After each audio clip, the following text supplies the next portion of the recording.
What day is it with Seth and Kelly? Hey everyone, welcome back to What Day Is It with Seth and Kelly. Hi, everyone.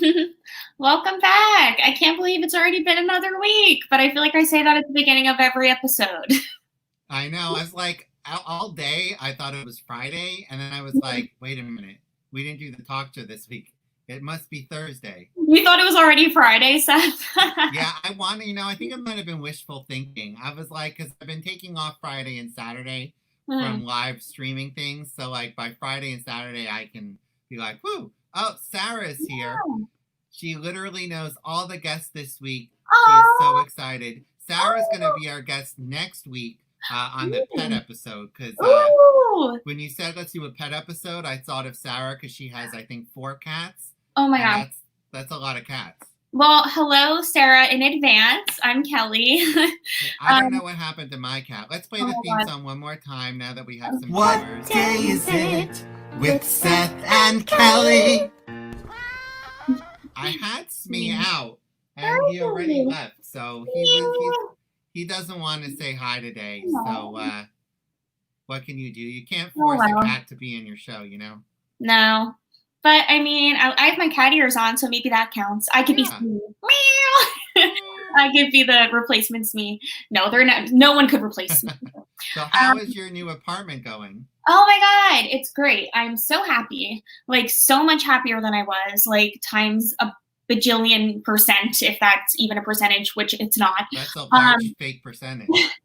I was just very unhappy in the old apartment. And it's kind of interesting because, like, I don't think it was just because I had a roommate situation that was kind of uncomfortable. I think it was just kind of like when you're in a place that's linked to, like, bad memories, it kind of just makes it that much harder to live in. That's very true.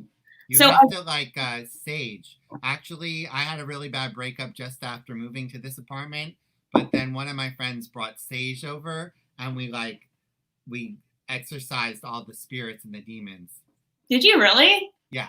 Is that like something you need to do? Because I've had friends that have told me about that too, like about like, oh, I'm using sage because of this. And I was like, is that, I mean, I should know because I studied like herbal remedies before and stuff like that. Yeah, we talked about that last week, but sage did not come out. On the spirituality episode. Yeah, I think it's good for like clearing the air of like all the negative energy. Yeah, I had a lot of negative energy in that apartment since I first moved in. It was just like every roommate situation, it just like wasn't a good fit. And like I never connected with anyone that lives there. Like it was just a really bad roommate situation. But you know what? It happened. And also, you know, the pandemic started when I was living there. So it was just like stress upon stress upon stress. So it feels really good to have like a fresh new start and to look around and everywhere I look is like something new, you know? Yeah, it's great, I think, to have a new apartment. You can pick where you're going to put things. It's like a blank slate. I've been here for 8 years now, and every so often I will move things around. Actually, when Emmy moved in a year and a half ago, that was a big restructuring. I put the couch up on a 3-inch riser, and now we use the couch for storage. It's great. It turns out you can put storage all the way up to the top where the cushion is. There's like a bar this way, but for most places, it's like this much storage under the couch. Nice. And I have the bed on 5 inches. And so like that was a real reconfiguring of everything, very Tetris-like. It was basically an optimizing of every little part of the apartment so that I could create. And I did. I freed up like 50% of the space for her. That's amazing. How are things going with you and Emmy? Are you guys still talking about wedding stuff? Yeah, well, it's very hard to like plan a wedding when you're in a pandemic because we're in theory going to get married in fall of 2021. Like we're looking at the dates, but like I think things will be okay by next fall. Like everyone I say that to is like, I hope so. Like I don't know how much longer we can all go like this. Like all the states where they have Republican governors opened up, and they opened up too early, and now they have exploded exponentially. And I don't know if that's going to make this whole thing take longer or less time. I do know there'll be more deaths because of it, but it's just so uncertain is Yeah, like, true, so, but we got hope it. we're planning for the wedding, and we, Celia, who was on our show, just started a wedding planning business with her Oh, friend. So they're doing a lot of the work, where they're guinea pigs. It's super fun. And cool. they've found us a really nice venue we're looking at that has like a clause that says if the pandemic is still going, we can push the thing back without penalty. And basically, everything we're going to do is going to have that clause because we're not putting down any deposits unless they're like, hey, if by the time you want to have your wedding, you can't, Yeah. they have to allow us to do that. But I think it's going to be super, super fun. And of course, we're going to have a cabaret ceremony, like part cabaret, part ceremony. And that's the fun part to figure out. And my director from Love Quirks, Brian Childers, is going to come on board as our director for that. So I think it's going to be probably unlike any wedding anyone has ever been to. Of course, we'll have some Zumba, and we're going to have a puzzle hunt that I've already designed. And I think we're going to do our engagement party in Bryant Park because I believe you can have up to 50 people outside nowadays. So we're going to have a big. Is that the rule? 50 I think we're at 25 now. Wow. But I think by the time we want to have the party, probably in September, they'll be up to hopefully we'll be able to have it. And then people can bring food, but they don't have to share it. Like they can bring prepackaged food, and we'll figure out a way that everyone's comfortable. But and then we'll have to have a rain date. But I think it'll be super fun. Yeah, that sounds awesome, Seth. I'm excited. Honestly, it is crazy that we're seeing more people out now. I mean, I was at Central Park for my birthday weekend and there were so many people out. Like it's nuts. It's like we're all excited to be outside. We're all excited to see our friends again, but we still have to remember that we have to social distance. And I just hope people are keeping that in mind. Yeah, but just keep the mask on. It's not that hard. We have some fun episodes today and next week. Fun, lighthearted stuff. So this week we're going to be talking about cooking. I thought the idea would be smart to talk about because I'm sure a lot of us had to kind of rearrange our cooking habits because of the pandemic. And I've noticed a lot of people in my life, even just when I see people's like Instagram stories and stuff, so many people are becoming little chefs. Like everyone is experimenting because we've had this time. So I thought it would be a good idea to talk to some people who've really been doing some experimental cooking during quarantine. Yeah, I don't really cook myself, but my fiance cooks once a week, and she usually does some sort of Japanese thing, but makes it her own. And she adds a lot of vegetables to everything. She's a very big fan of vegetables, which are of course very healthy. So I've been eating very healthily the quarantine, and I just ran out of ice cream. I usually go to ShopRite and Costco in New Jersey, where my family is, and I come back with a carload of food. And my last big trip was Thanksgiving, and I still have enough food, but it's like I'm like down to my last 4 jars of tomato sauce, and I'm down to my last 2 peanut butters, and I just finished my last ice cream. And so I've run out of crappy food, and I've lost I don't know if you can tell, I've lost 10, 12 pounds. No, you look great, Seth. And all that Zumba too, I'm sure helped. Oh, your mom is here. I was wondering where your mom was. Hi, Mom. She says hi, you two, with smiley faces. Hi, Maureen. Thanks for watching. I was going to say you should text your mom. She hasn't commented yet. But I was actually thinking about that. I'm glad she's here. It is not a show without your mom's comments. No. She's very supportive. That's really cool though, Seth. I mean, I kind of do what you said your fiance does. I cook a lot in bulk. Like I like to do, I do a lot of veggies too because I'm a vegetarian. So I usually do like some kind of a vegetable stir fry kind of thing, or like a soup, or like vegetables with rice of my choice. I'll put it in like a huge container and it'll last me like the week. That's great. No, she makes it big bulks. She puts it in our big pot. And we eat it usually Friday, Saturday, Sunday, and Monday. Yeah. I mean, it's, you want to mix it up a little bit because having the same thing for dinner every night could get kind of boring. But I don't know. Quarantine's really helped me experiment with my cooking. So I'm really curious to see what other people have been learning too. Oh, your mom says she's been eating way too much. Oh. I'm You saying and thanks, Bob. Smith, for saying that. But that must have been the comment about her being here. So Yeah. Well. yeah, well, I think that's a great segue into bringing our guests because they are very exciting. We have a range of people who always like to cook, and we have some people who are just don't like to cook at all but are being forced to. So it'll be I think, a lot of perspectives. All right, our first guest today spent much of the last few years working as a rabbi. Actually, that's not true, but he played a rabbi in Fiddler on the Roof in Yiddish, where he was welcomed daily by Joel Grey. And Jewish audiences will also remember him from The Marvelous Mrs. Maisel, Friends from College, and Adam Sandler's The Cobbler, in addition to many other Yiddish roles in New York City. If you're a Gentile, you might remember Adam on stage from Bastard Jones, Wiccan musical, Ragtime, She Loves Me, or Death of a Salesman. Nope, that one was in Yiddish. On TV, you might recall him on 30 Rock, Master of None, The Mysteries of Laura, or the Emmy-winning HBO film, The Normal Heart. If none of that rings a bell, you might remember him as the winner of New York Cake's inaugural Holiday Gingerbread House Competition Amateur Division. He loves to bake it, shake it, and get naked, and dreams of having his own musical cooking show on the Food Network. Is he serious? You be the judge. Please welcome Adam B. Shapiro. Hey, Adam, how's it going? Oh, hi. You look terrific, honestly. Thank you.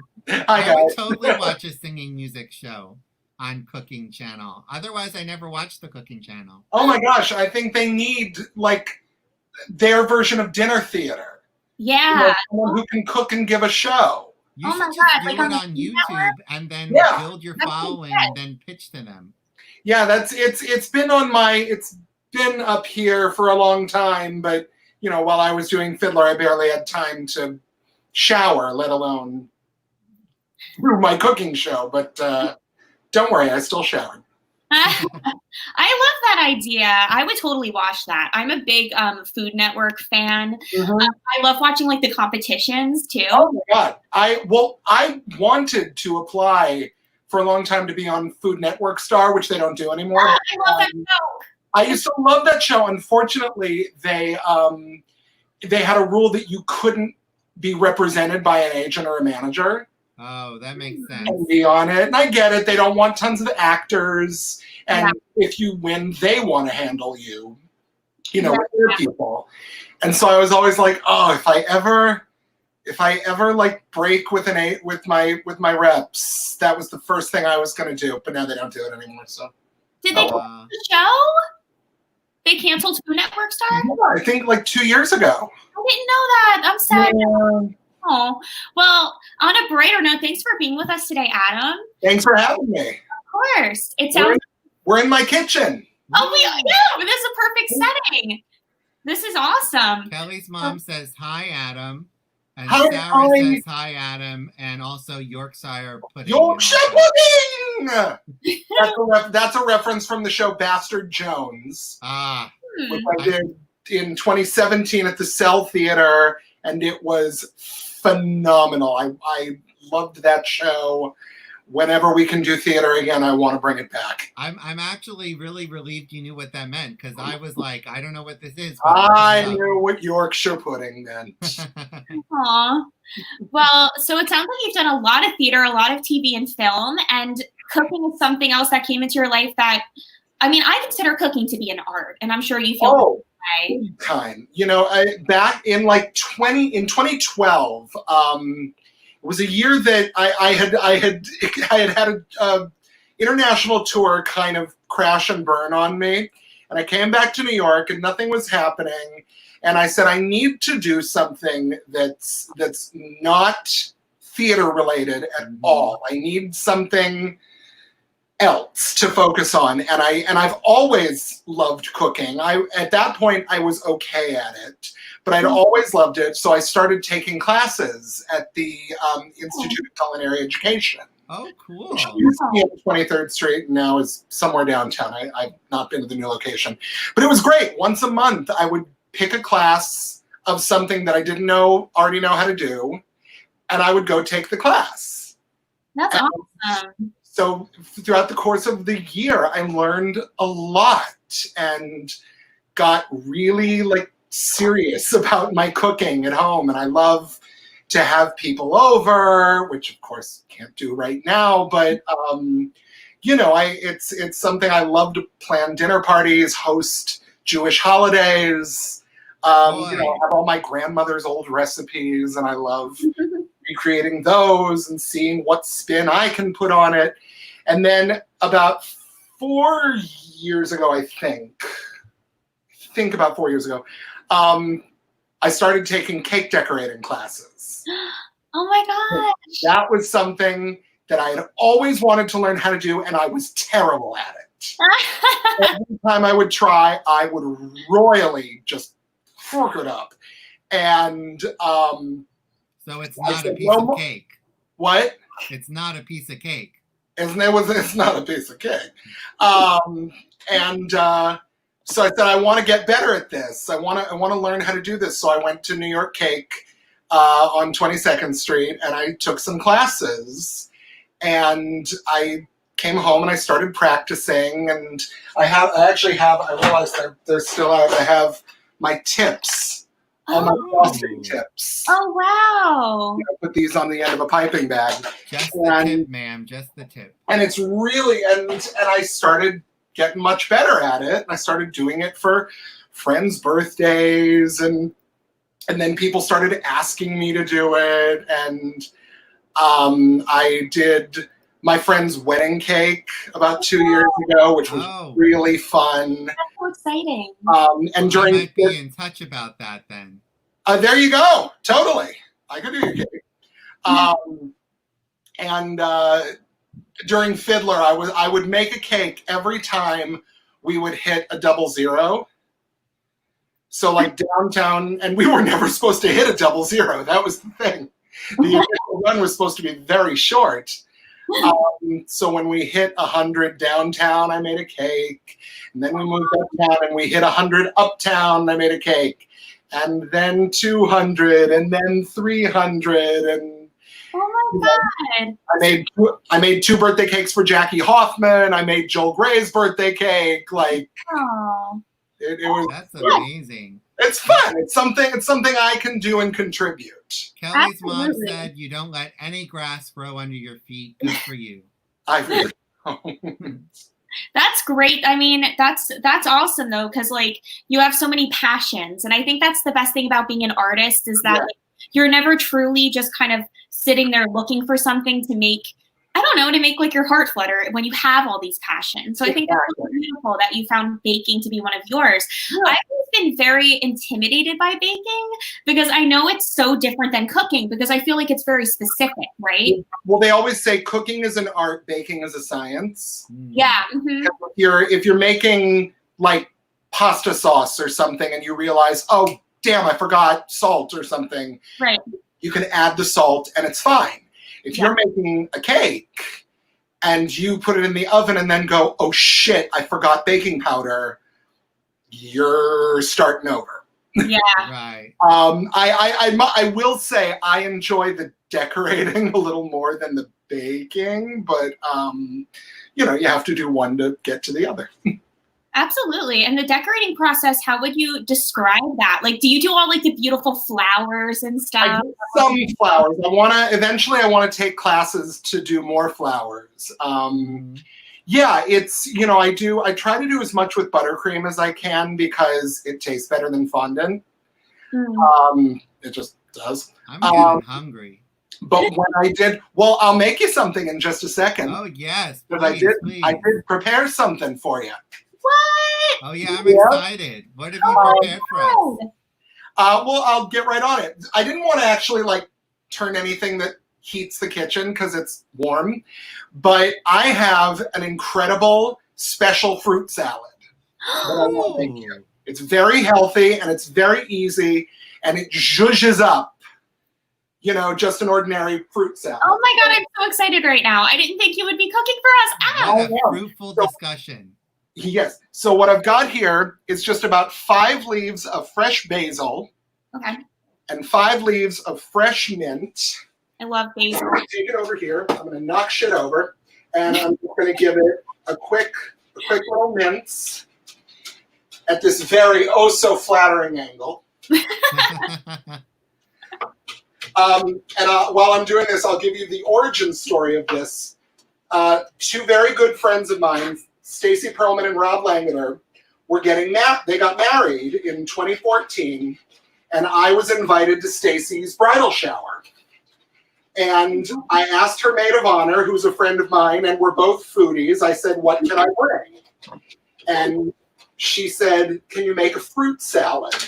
And I was like, "Fruit salad? Well, that's friggin' boring."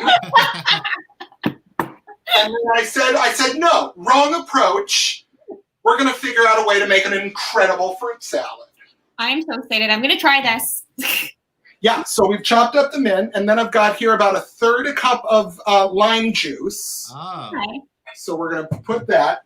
Then to that, I'm going to add about 1.5 tablespoons of honey. What we're trying to do is we're not trying to make it sweet. We're just kind of trying to take a little bit of the bite out of the acid. Because, if you eat straight lemon or lime juice. Oh, so the honey cuts back on the acidity. That makes sense. Exactly. It's just, and you can taste it, and yeah, that's good. You want it to taste like really strong, like really intense limeade. Oh, okay.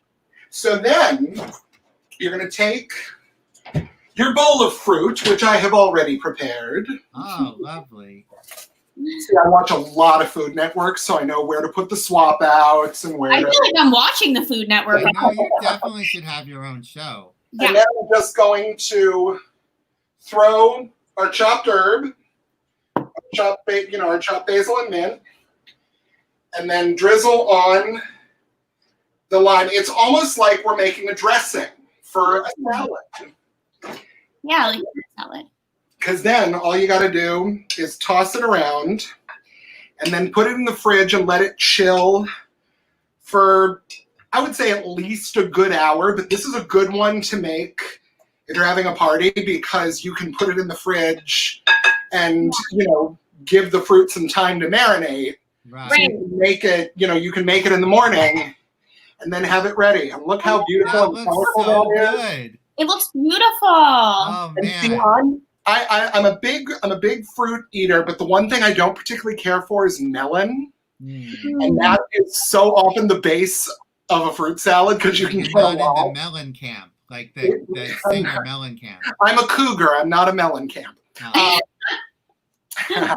But this is you can use anything. This is strawberries, pineapple, green grapes, fresh cherries, and white nectarines, which normally I prefer yellow, but I found these at the store, and right now white nectarines are really good. Really? Like super perfumey. Like, I don't know if it's just the bodega I went to or what, but Kelly's mom this wrote is the whole thing down. Say again? She's going to make it later tonight. Good. She wrote the whole thing down. And you can use whatever fruit you want. I've used mango. You could use melon if you like melon. I'm not a big. And Wilson There's says stone fruit season, exactly. Season. Wow. Wilson also loves stone fruit season. I love stone fruit. Peaches, nectarines, cherries, apricots. I am here for plums. You know what's funny? Like, all of it. I've never been a melon fan either. Like, the one thing that's always turned me off from fruit salad is cantaloupe. And Yeah, I don't like cantaloupe either.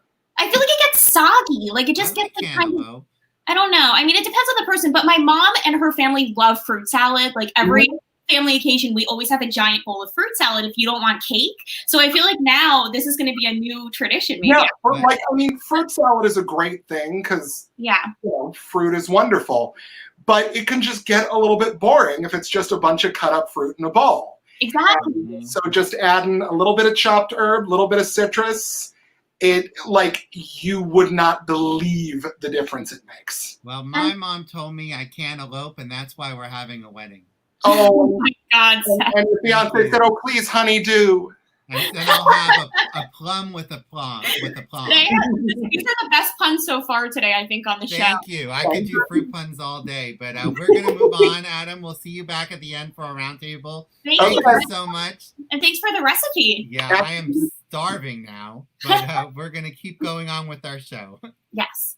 Okay, so our next guest today is a New York City-based performer and writer, most known for playing Krystal Connors in off-Broadway's Showgirls the Musical. She is also the creator of Siren's Den, a rock musical, and the dramatic play Aftershocks. She is also part of the cast of Love Quirks at the St. Luke's Theater, which will hopefully reopen at some point eventually. Finally, her quarantine activities include cuddling with her cat, walks to nowhere, songwriting, playwriting, rage guitar playing, drinking alone, rewatching Nashville, and learning to cook for the first time in her life. Please welcome Rori Nogee. Hey, Rori. Hi, guys. I want some of that fruit salad. Adam, I'm coming over. It looks so good, right? So refreshing and healthy. Oh, what happened to Rumble? He left? Oh, he's sleeping. He's sleeping behind me. Oh, we can't he's see there. him now. It's better he's quiet for now. Right. It's a catless show. I'm sorry, everyone who likes cats. All the cats are gone. All the cats are gone. Oh, Kelly's mom loves my puns, by the way. Oh, my gosh. Well, maybe all the cats are trying to learn how to make their own fruit salad. Who knows? Maybe. Well, thanks for being with us today, Rori. How are you hanging in there right now during all the craziness with quarantine? We've had to get creative. Yeah, just absolutely. To stay afloat, and that's why I'm cooking for the first time ever, out of necessity, not out of any kind of want. Kelly's mom says hi, Rori. Hello, Kelly's mom.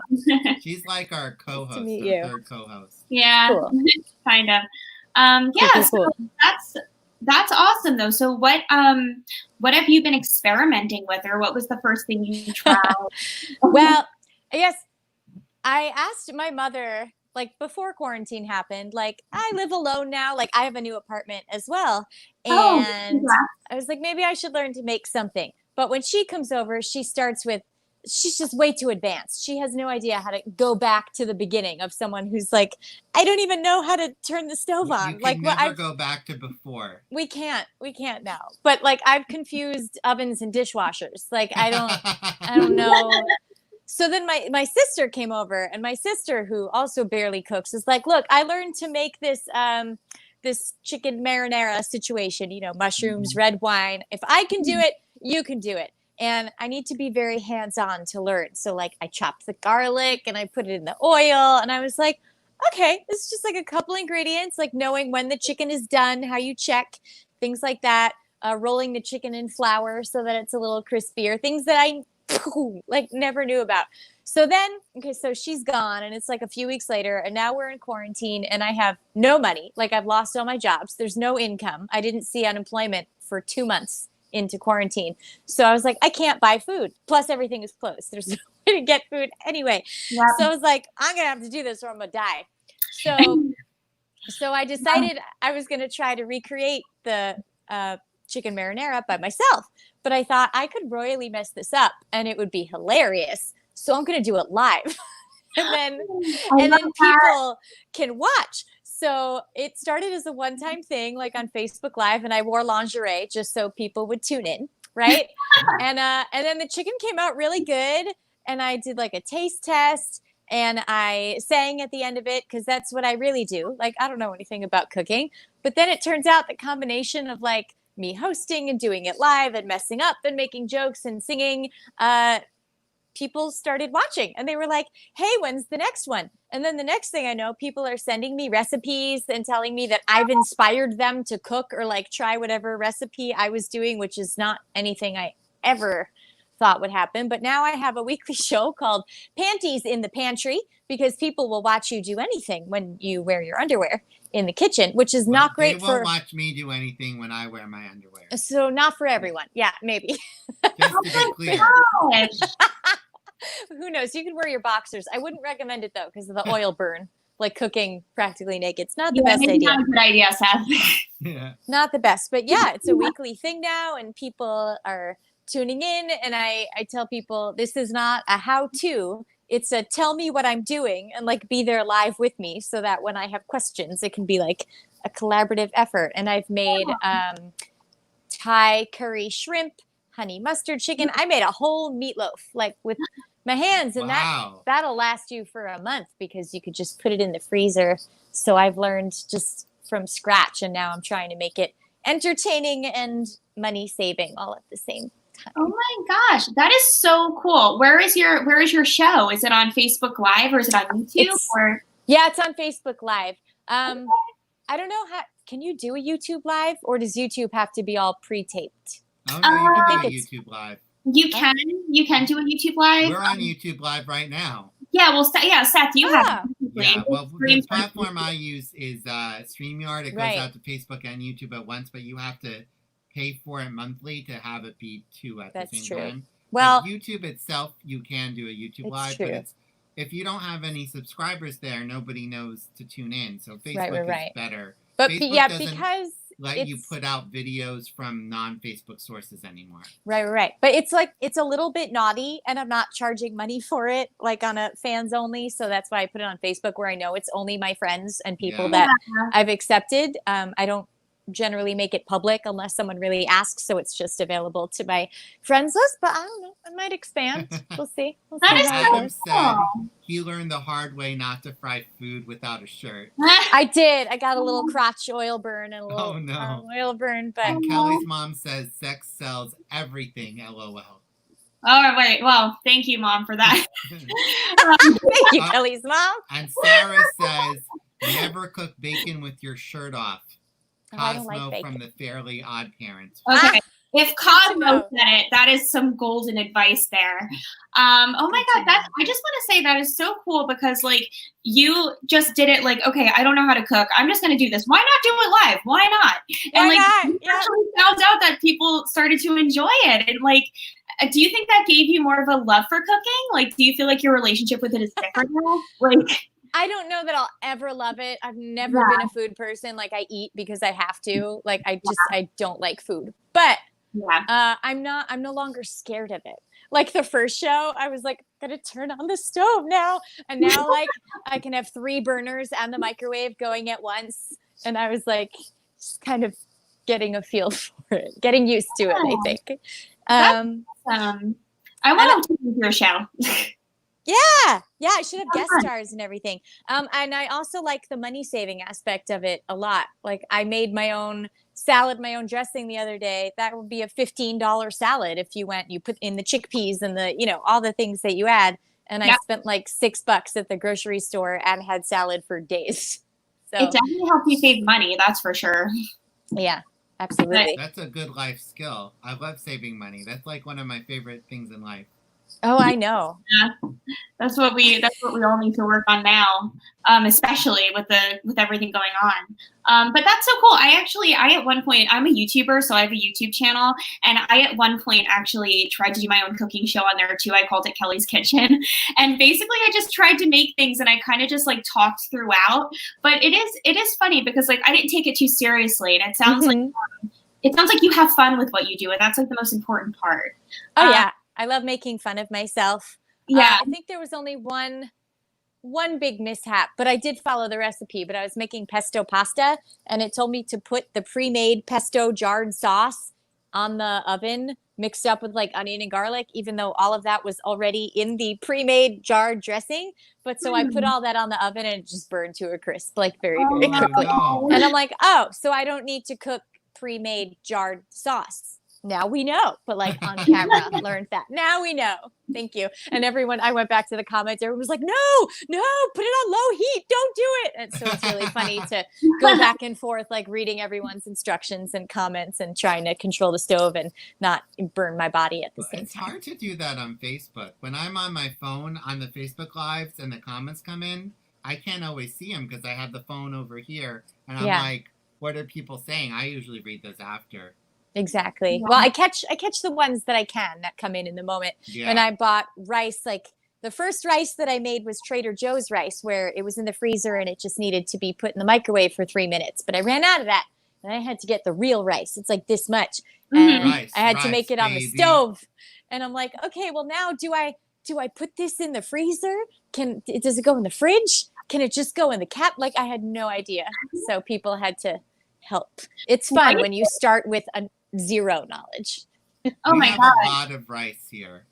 Rice is wonderful. Very versatile. I don't know how I made it this far in life, honestly. Never. I don't know. Exactly. I've been like addicted to quinoa actually this whole time because it actually has a lot of protein and it kind of works like similar to rice. Yeah. But I feel like it absorbs like the flavors really well because it's like kind of more of like a spongy kind of consistency than the rice. So I've been really enjoying cooking with that. But I actually also learned how to make rice and quinoa for the first time during the pandemic. Yay. And I was on the phone with my friend and I was like, tell me what to do step by step. And I was sending him like a million pictures of every step. I was like, now what? Now what? Now what? That's nerve-wracking. Like, I always have to do that with my mom before I go live. Like just to make sure, because messing up is funny to an extent, but I also don't want to like burn down the kitchen or bite into raw meat like on camera, probably. Exactly. Yeah. What would you say is your biggest like cooking win that you've had? Like the thing you've been the most proud of? I think it would have to be the meatloaf because I had never ever used an oven before, and the meatloaf had to bake for an hour. Yeah. And I got this special pan as a gift with holes on the bottom that comes out so all like the fatty part of the meat can sink down in there and you don't have to eat that part. But to like just make it all with my hands, put in all the sauce, bought my own ground beef at the store, put it in the oven and it came out and it was just like moist and wonderful and lasted for a long time. I was quite proud of my meatloaf because it's literally a loaf. Yeah. Well, that's a great note to move on to our next guest, but I am starving hearing about all this food. Adam also loves meatloaf. Thank you, Rori. We'll bring you back at the end for our roundtable discussion. Thank you. All right, our final guest today is an actress, singer, writer, musician, marathoner, and now thanks to the pandemic, a home cook. Maybe she should audition for Master Chef with the new cooking skills she has acquired in the past 3 months. As a New York City native who doesn't have a driver's license, she has an unofficial license to cook. Before the world stopped, she has appeared off-Broadway as Amy Farrah Fowler in The Big Bang Theory, a pop rock musical parody. She sang in the opera chorus of Candide at Lincoln Center with Kristen Chenoweth and Patti LuPone, directed by Lonnie Price, and of course the workshop of Love Quirks as Lily at Theater 54, RIP Shelter Studios. Yeah, it's really sad that Shelter is gone. On TV, she has appeared on Hulu's Difficult People, Netflix's 7 Seconds, The First Wife Club on BET+, the pilot episode of Everyday Little Seth, that's my sitcom, and she was cut out of the pilot episode of the CBS show Tommy, starring Edie Falco. She also sang on the Singing Christmas Tree float at the Macy's Thanksgiving Day Parade. Her film credits include Can Hitler Happen Here, The Unity of All Things, and That's What She Said, starring Anne Hesh. That is what she said. She has sung the national anthem at the start of the TCS New York City Marathon and for the Brooklyn Cyclones and Westchester Knicks, and was selected to perform for Amateur Night in Showtime at the Apollo and placed 3rd singing and playing ukulele. She now primarily covers songs on ukulele when she's not cooking and posting them on YouTube. Because what else is there to do? She would do a cooking show on YouTube, but her kitchen is a mess, and Rori is way hotter. Please welcome Teresa Lee. Hey, everybody. Welcome back to our show. Thanks for having me back again. I love you guys. Your bio is the longest bio tonight. Sorry, I was just like, I was just, yeah. I was probably writing it really late at night. Cut bios. My bio's really long too. I always just read it all because it's impressive. I was just like, oh, I did stuff before the world ended. Basically, it feels like it. But meatloaf, I love meatloaf. Like I was so hungry watching Adam and watching Rori. All I want to do is have a big ass fruit salad and meatloaf. Yeah, I agree. So actually, like I do have a meatloaf story. I'd never really made meatloaf, but because of the pandemic, I was like, why not make meatloaf? So I took a recipe from Disney. Like, I don't know if you guys go to Disney, but like and Seth, you don't really care about Disney. No, no. Kelly, do you care about Disney or Yeah, I went to Disney World once when I was 8, but I watched. Oh yeah, you don't remember. Movies. Okay, I all right. went to Disney World at 8 as well. Okay, so you were both 8. I was 25. So yay, Adam loves Disney World, so that's great. Yay, Adam. So loves Disney World. So in Disney's Hollywood Studios, there is a restaurant called 50s Primetime Cafe, and it is very themed. They have people playing like your cousin, your uncle or whatever, and they yell at you. If you don't eat your vegetables, they literally will yell at you, and they'll give you like a plate of like vegetables with like whipped cream on it, or if you have your elbows on the table, they'll yell at you for that. So they have this delicious mom's meatloaf that was so good, and I was like, oh, why not make it? So I made the recipe, and with the leftovers, I did a Frankie and Johnny because in the show I was so hungry watching Michael Shannon and Audra McDonald talk about meatloaf, or her talking about making a cold meatloaf sandwich on toast with butter and ketchup, which sounds disgusting, but it was delicious with a nice tall glass of milk. Oh my God, that hit the spot. I think during this pandemic, that one thing, it combined my love of Disney, the theater, and food all together. So all thanks to the pandemic. That's so true. Oh my gosh, that's very unique. I've never heard of anything like that before. Yeah, I was like, wait, what? Like, who would do that? But then literally the whole time I'm thinking about it, I'm like, I want to make that. It's weird, but thanks to the pandemic, we have nothing else to do. So why not? Absolutely. It's a time to experiment. I've never drunk milk like in a glass. I just have it with my cereal. Oh, okay. Like I don't drink it often, and I'm lactose intolerant, but I got lactate milk, so I get lactate milk too, just to be careful. Yeah, and it just like tastes always better. Wants milk too, but he also can't really handle it. Poor little me. But yeah, like I guess I'm like the in betweener, like between these guys, like because I didn't know that Adam was like such a like experienced chef. That's pretty incredible. Apparently, Sarah is not a ketchup fan. I'm not either. I can't do condiments. I don't know why. I'm not a huge ketchup fan either. The sandwich is amazing. Take away the butter and add Pepsi to the milk. Pepsi to the milk? My mom, all right, I'll just say it, Mom, because you exposed yourself. My mom has her whole life been drinking milk with Pepsi. I don't know why. It was just her favorite thing. I guess it kind of, I mean, I used to have it as a kid. It kind of tastes like a Pepsi milkshake, I guess. Okay. Yeah. Like, because like people use milkshakes are just ice cream and soda, so then the ice cream will eventually melt and then become like milk, kind of. So like I guess that's what that is. Kind of. Yeah.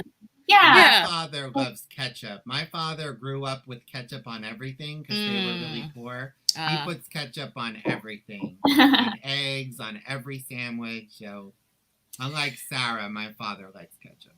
I'm not a huge ketchup fan, but because this dish was like just brings me back to be like to sitting in a Broadway house, like watching a show and watching two actors performing, and I think that triggers like a happy place. You know, back when we were allowed to, go to the theater. But with the Pepsi and the milk, I don't know. I don't drink Pepsi, but maybe I'll try it. I know I love egg cream ever since I was a kid. It's amazing, and all right. Caps and 4 exclamation points. All right, that's pretty. That's a lot of feeling. So I think that it's kind of like egg cream. Have you guys had egg cream? No. Yeah. Do you know what egg cream? Egg cream. So it's just seltzer and syrup. I don't know if Coke works instead of Pepsi. Oh, maybe. They taste similar-ish, I guess. So, like, you use... What did she say? Sarah loves egg cream. Yes, I love egg cream, too. So it's just syrup, milk, and, what did I say? Seltzer. And then you just, like, mix it. And it's apparently a Brooklyn thing, which I didn't... I guess like we did when I was like in the 3rd grade, my class just made egg creams all day. Like there was like a day where the teacher was like, we're going to make egg creams today. And it's like, cool. So then that was the first time I ever had an egg cream. I think I was about 8 and it was so good. Oh my God. Cause you can make whatever syrup you have. I guess like the you bet is like the brand, the letter U-B-T, like that's like the brand. I guess you can only get that really in like the kosher section of places or something like that. But it's so delicious. So I understand why Kelly's mom would think Pepsi tastes good with milk. Yeah, she says it is like an egg cream. It's an old time Brooklyn tradition. Oh, yes, it is. Oh my God, your mom is so cool. I love your mom. She actually was born in Brooklyn. So technically, I have some Brooklyn in my blood, I suppose. That's where my mom was Wilson born. says it's like an ice cream soda, an Italian cream soda. An Italian cream soda. Yeah. Yeah, I am from Brooklyn, so that's probably why my teacher was like, let's just make egg creams today, because we're in Brooklyn. Why don't we make egg creams? But this time, I mean, it's been great. Not great. I don't want to say it's been great, but I'm learning new skills. Like, learning how to like cook. First time making biscuits. Never made biscuits before. Made like batches and batches of biscuits. You just got to try different things. Funny and hungrier and hungrier. I'm so hungry. I had a bowl of cereal before this, and now I want like a full meal.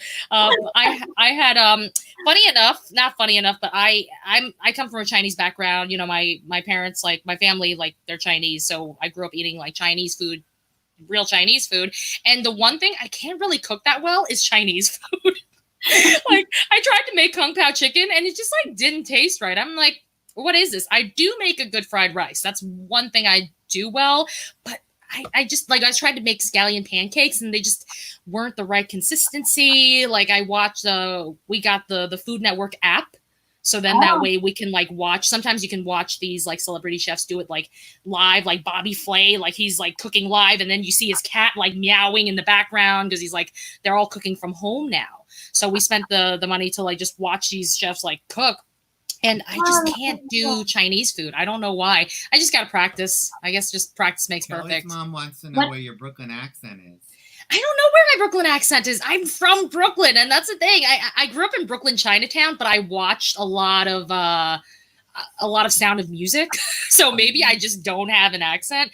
But like like my friends, they talk like this. A lot of them, like if I'm Canarsie, if I'm like from Marine Park or something like that, they talk like this. But I don't talk like this. A lot of my friends growing up, some of my best friends talk like this. But this, I don't know. I think it's just like I watched a lot of movies. Police Academy. I watched a lot of Police Academy, so it's I blame entertainment for me lacking a Brooklyn accent. I honestly think like theater in general makes you speak like without an accent too. Like what you said, The Sound of Music. I mean, if you grow up listening to like Julie Andrews speak so properly all the time, like, it's become a part of you. Yeah, exactly. And then you become like it's what you are exposed to. Like when you're a kid, you just like watch these things, and you just don't. I mean, if anything, like everybody was Chinese in my neighborhood, and my mom actually put me in like a Chinese bilingual class, even though I barely really spoke Chinese, and everybody was from China. So I was like, where am I from?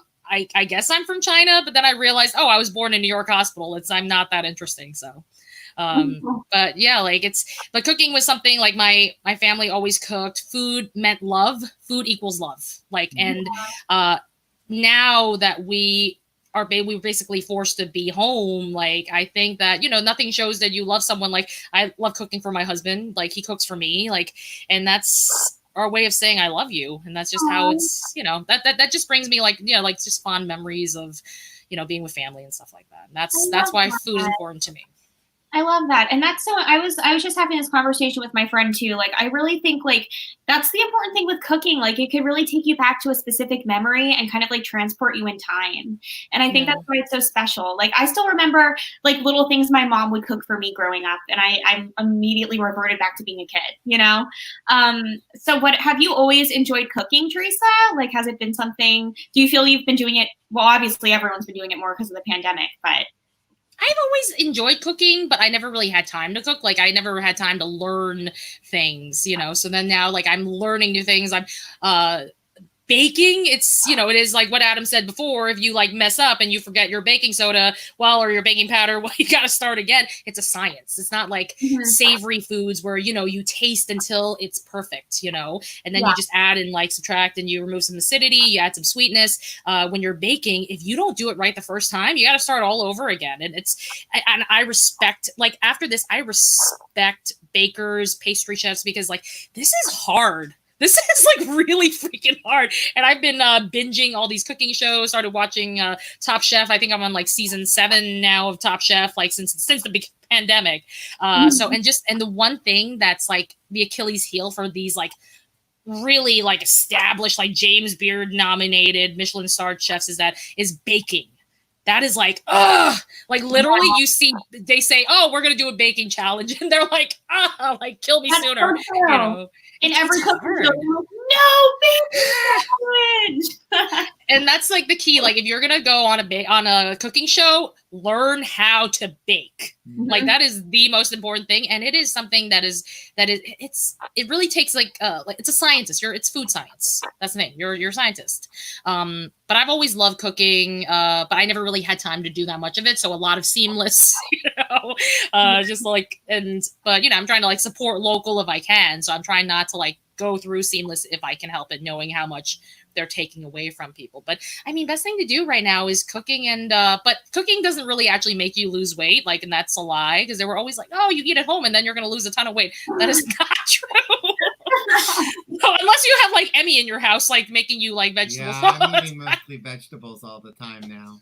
I know. And that's the thing, like getting fresh vegetables, like during the pandemic, it was really hard. A week too. So between the Zumba and the vegetables. Yeah. Well, now the places are opening up again. It's going to be like easier to get those vegetables. Before it was just kind of like limited. Not a lot of places, or it wasn't fresh enough. So I would eat a lot of frozen. But I think frozen vegetables are just good to have anyway, just because like it's just something healthy for you to just always have in your freezer. And you're like, we're not going to get the $600 anymore in unemployment. What am I going to do? I have vegetables in my freezer that I can cook and make tasty. And seasoning. So like, true. oh my God, like all you got to do, like sometimes I just like play with different seasonings and then I find out like, like this is good. Like, I don't know what nutmeg is something I love that I like to, it's amazing. You put a little bit of nutmeg and it's like, I actually put nutmeg in soup. I actually make like fall soup with squash. Yes. And I add coconut milk and nutmeg. Oh, It's yum. so good. It's like a warm pudding. Like I want to say inside all day soup. Yeah, Right, nutmeg well, is we are, magic. A little behind, so I'm going to bring back our other two guests for our panel here. But I'm sure they have views on nutmeg as well. I was actually about to type. Nutmeg is great, but it's really easy to overuse. You have to be very Little. Yeah, I just put like a little pinch, just a pinch. Don't overuse it. Like my jar of nutmeg has lasted me for 3 years. On the subject of meatloaf, by the way, this is amazing. This is McCormick meatloaf seasoning. Okay. Literally, like, get this. This does your seasoning for you, and it's perfect. Wow. Another I'm so hungry. It's what my mother always uses. Okay, I'm getting that. Next time I go to the supermarket, I'm definitely going to get that. All right, well, I think it's time for our roundtable questions, because I am going to have to eat dinner really soon at the end of this episode. Seriously. Okay, so roundtable questions. Okay, so the first one is, if you could live in another time period, which time period would it be? I don't know why I always come up with these questions, Seth, that I don't know how to answer. Like I always come up with them and I'm like, wait, why did I come up with that? It's so hard to answer. I used to have this obsession with like the 1800s, just because I really appreciate the architecture and like the way people dressed, like Marie Antoinette's time period. But also that was like a really kind of scary time to live in too, so I don't know. So I'd say maybe aesthetically for that time, but also I would love to go like 100 years into the future just to see what's going on. Oh, yeah. What about you, Teresa? What do you think? I would say, based on the music, I would like to go back to the 50s, but not for like the racism or anything like that. But like, just like I feel like cooking home cooked meals, families just gathered together. Like there's no internet or anything like that. And just like the music was really good during that time. And I just aesthetically, I like the dress. I like the way people dressed in that time as well too. So I would go back to the 50s. And that may be because like Back to the Future is like one of my favorite movies. So that's why. Yeah. Cool. I can see that. What about you, Adam? I have a bit of a fascination with New York City in the 70s.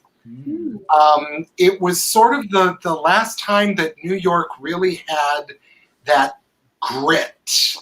Was like the 70s and into the 80s. And the 70s also were kind of a really cool time for gay men, because it was after Stonewall. So the gay liberation movement had really begun, and it was before AIDS. So they, you didn't have that specter cloud. Now, unfortunately, it didn't end well for a lot of gay men. But at the same time, I'm really fascinated with that era. So I would say New York in the 70s.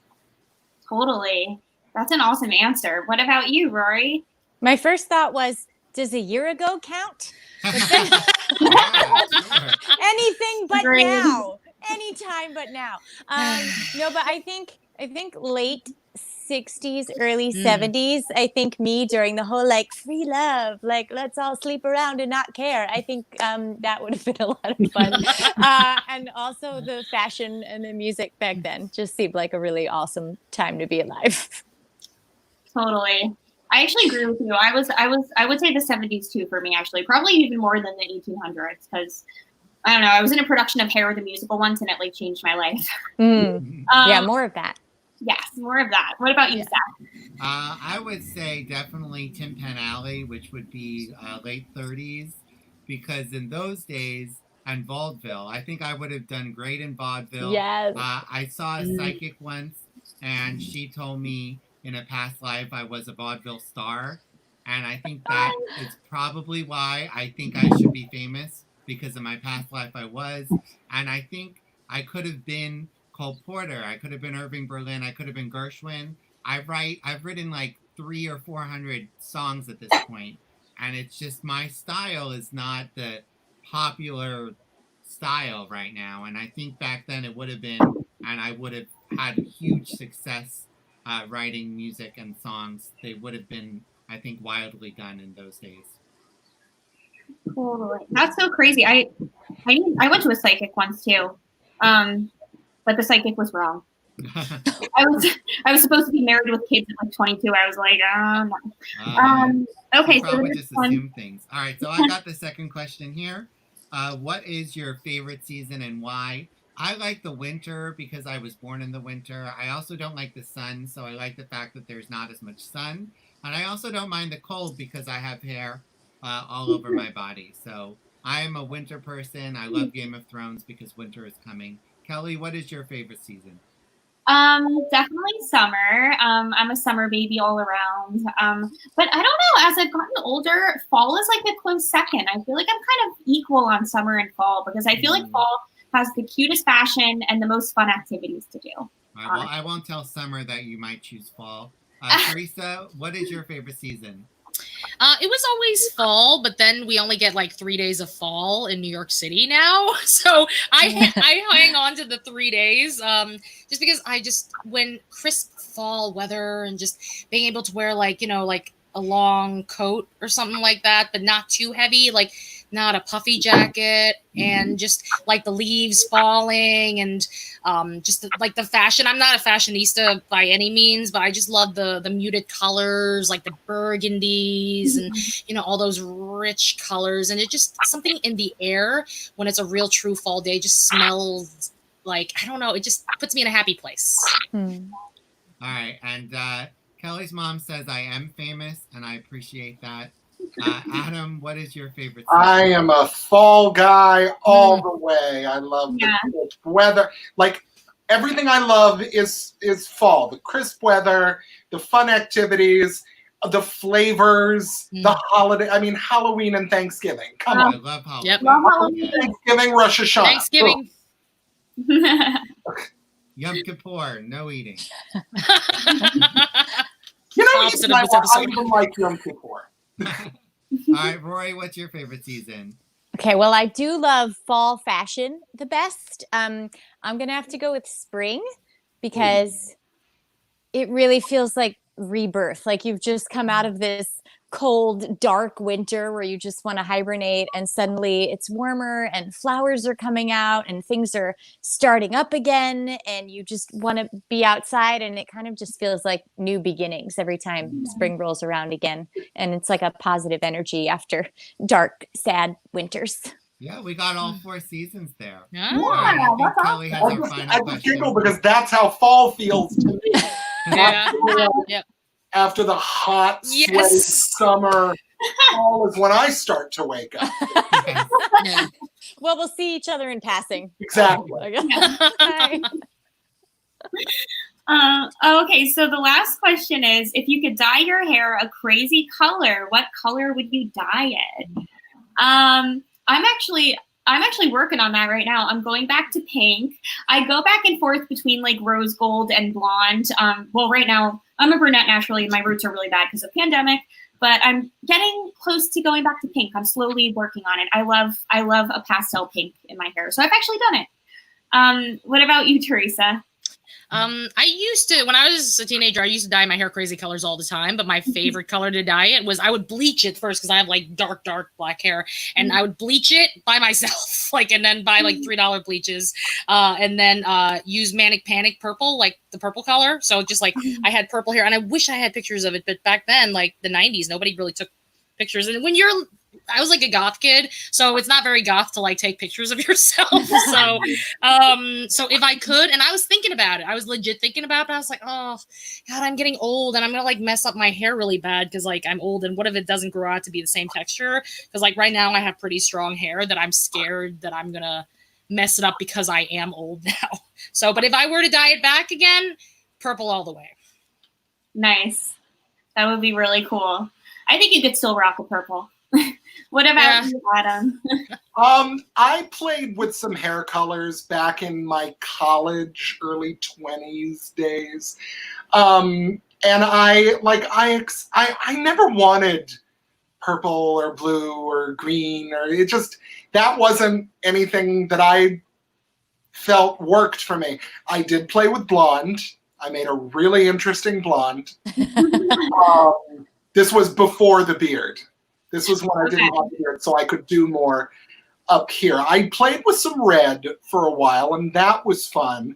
But actually, my like ideal hair color is just about 2 shades darker than my natural color, where it's like brown but on the cusp of black. I don't really color my hair anymore because I don't have a ton up here. But when I had more and I was more into coloring my hair, I would go like just on the cusp of black, because I tried black once and that was too dark for me. Mm-hmm. It washed me out. It didn't look good on me. But just shy of black is perfect. Nice. What about Rori? I want to see Adam in a glitter beard. That's what I want to see. But my favorite look is jet black hair with red dipped ends, like a bright red ombre at the bottom. And I almost did the whole thing, but I didn't want to bleach my whole head. So I just had the red bottoms with the brown, which wasn't as exciting. But soon I'm going to go Sierra Bajas red, that like deep reddish auburn, which is a great fall color. And we're heading into summer, but like I'm trapped in my apartment. So who cares? No one's going to see me anyway. So we're going to go red soon, I think. I think that would look really pretty on you. Thank you. Honestly, like dyeing your hair is so bad for you. Like my actual color is coming in now for the first time in years. And I'm like, wait, it's actually really healthy and pretty. I should probably stop dyeing my hair. But it's like the things that pandemic teaches you. What about you, Seth? Well, first off, your mom says anything other than gray. Mm. And then Sarah says her dad recently dyed his facial hair green. Because why not? Why not? Why not? I've never dyed my hair. I used to have hair. I don't have much there anymore. R.I.P. So I feel like it's very hard to dye that. I guess I could dye the beard, but it comes in red, and I kind of like it. So I don't know. I don't have any interest in dyeing my hair. So I think I don't have really an answer. I don't feel like it would be fun to be green. I couldn't do it. I couldn't put tattoos on my body. It's not easy being green. Yeah. No, I don't think it is easy being green. That's what Carmen says. So, all right. I tried. I was going to say that I used to dye my hair all the time, like red, but it didn't look right on me. So, yeah, that was all I was going to add. All right. Sorry. I feel like I'm the odd man out because I've never dyed my hair. I'm like, that's like last week when we had only Catholics and I was the only Jew. And I was like, oh my God. I'm the odd one out again. But thanks, guys, for being on our show. That is our time. Yay! Thank you. Sarah says Rory beat her to the Kermit joke. That's okay. Oh. But this was so fun. I'm gonna have to eat dinner really soon, so I'm gonna pull out our guests. But thank you guys. Thank you. Hi, Guys. thank you guys. Down So here, fun. and then we'll put up our theme song. But thanks for watching, everyone. Next week, our episode is on pets. We're gonna have pets. We're gonna have pets on the screen. I'm so excited to see some pets. I'm missing animals. Yes, wished I had got 2 people with dogs, and then Sarah with her 4 cats. I'm so excited. Yeah, so it should be a super fun show. So I hope you guys will tune in then. Thanks again for tuning in today. Thank you guys. We'll see you next week. What day is it? With Seth and Kelly. All right, see you guys next Bye-bye. week.